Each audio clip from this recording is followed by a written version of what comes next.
always been marveled by how technology, if used properly, can positively transform our existence and the places we live. It's been 5 years since I wrote Drones for Conservation, a book that National Geographic Conservation Fellow Thomas Lovejoy described as a first. We were in the infancy of using drones for aiding conservation. I still remember my first drone flights in very remote areas of the world, finding the oppositions from very opinionated naturalists. But internally, I knew drone technology was there to stay with us.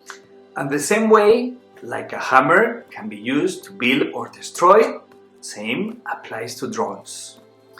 As I felt we were at a time when the pressure on nature and biodiversity was unprecedented, I felt I needed to focus on the potential and positive outcomes of using this technology for conservation. Moving forward 5 years, the pressure on nature and biodiversity has continued and it has accelerated. I still believe that careful ground field research is mandatory. But the ability of drones to soar over the conservation priority at hand will continue empowering conservation science. I have spent my career documenting wildlife and unique environments around the world, mostly using visuals to convey messages. Drones have become a constant in my camera bag, and I will be sharing some of the lessons learned along the way. When we look at the full moon, we think of poems and tranquility. But it is under the silver light that most of the poaching happens around the world. Asia, who doesn't love its mysterious feel and its cultural nuances. But like Africa, poaching has had a big negative impact. The numbers are horrific.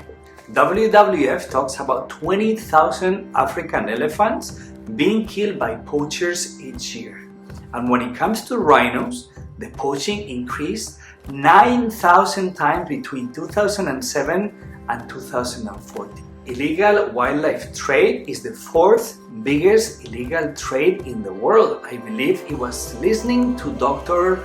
Lian Pin Ho the first time I was able to connect the dots. This technology could not only be used for forest fire protection, but also become a major tool in wildlife traffic and poaching detection.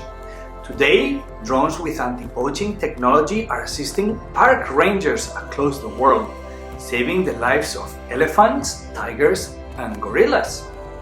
If you were a poacher, the darkness that reigns over nature once the sun goes down would probably be your favorite time of the day.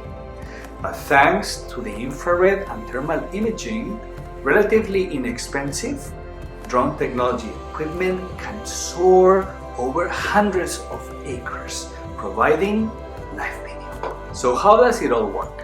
Explained in a simple manner, drones help with the surveillance work, and rangers are positioned in places that they can be quickly deployed if needed.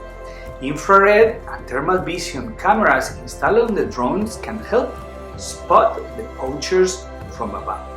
Initially, many of us think of the land ecosystem when it comes to wildlife monitoring, but think again.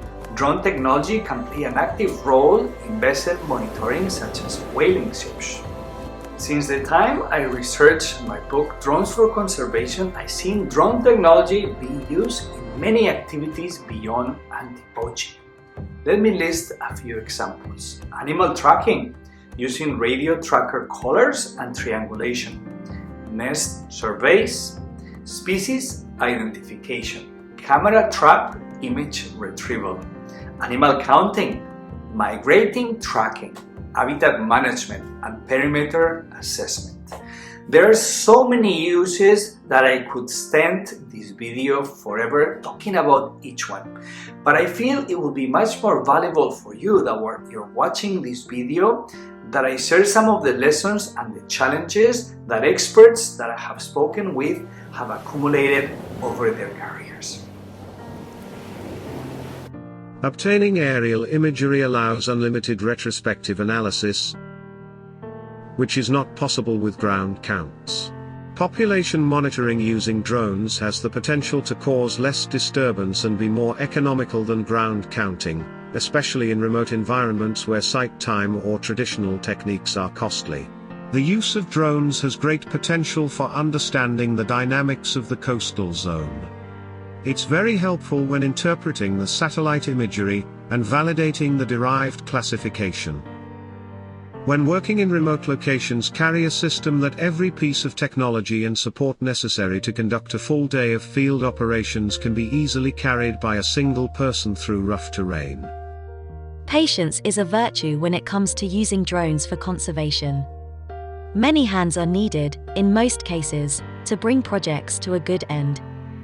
And all this brings me to a topic that I would like to address in this presentation: the introduction of new technologies in remote communities.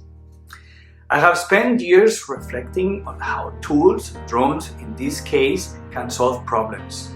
But on the other hand, can they produce alterations in the cultures we visit while we're working on projects? You state very well the conundrum. Yet, all remote communities are in touch to some degree with other communities, and thus there exists, and always has, the potential for the transfer of information and ways of doing things that are exogenous.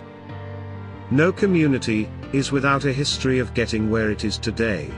And communities are made up of individuals, who are likely to have varying ideas about change and varying motives for having those ideas. Change is inevitable, and change will always have unforeseen consequences. And if any one of us thinks that he or she has the right answer about the goodness or badness of change, or can predict how the change will actually take place, he or she is deluded. And I will wrap up this section with a quote from Dr. Homsher, College Fellow, Archaeology of Israel and the Bible at Harvard University. I think the fundamental aspect of mitigating revolutionary change is knowing how best to integrate technologies into the existing system of cultural beliefs and social organization without initiating constitutive change. For me, drones are conservation enablers. As soon as my hands got a hold of drone technology in the early days of the industry, my mind started racing with the thought of capturing aerial images beyond the expected categories of landscape and nature photography or real estate. I saw the potential to create aerial images that could convey pure raw beauty, and I wanted to produce art. The world of digital tools, drones will soon become a brush, a palette, and why not? They may become actors of their own creations. Beautiful works and artworks are starting to emerge around the world. And when you combine art, technology, and conservation in people's hearts, magic happens. If there is a thought I would like to bring into the conservation, is that data is obviously needed. But when I recognize my ability to create emotional connection with my viewers or my readers, reaching audiences from all over the world, is when I felt I could excel in my conservation efforts. After working on multiple projects that involve the use of quadcopters and other UAVs in remote locations such as Colombia, Costa Rica, Panama, or Falkland, my mind started looking into the notion of capability development, or what we commonly refer to as knowledge transfer. With a focus on polar regions, tropical regions, remote locations, adventure travel, and marine ecosystems, we decided to focus on drone and storytelling intensive workshops to help indigenous and remote communities become part of their own digital dialogue and be able to share their own stories and help solve and mitigate some of their own problems. As strange as this may sound, in a parallel manner with the use of drone, I jumpstarted the project The Adventures of Pili to inspire kids around the world, for which I received a Salfina Center Fellowship in 2020 and 2021. Our mission is to create books and other educational products that increase children's awareness on global environmental issues, fostering multilingual literacy. We have donated thousands of bilingual books in remote communities around the world. And I will end this video with my personal lessons.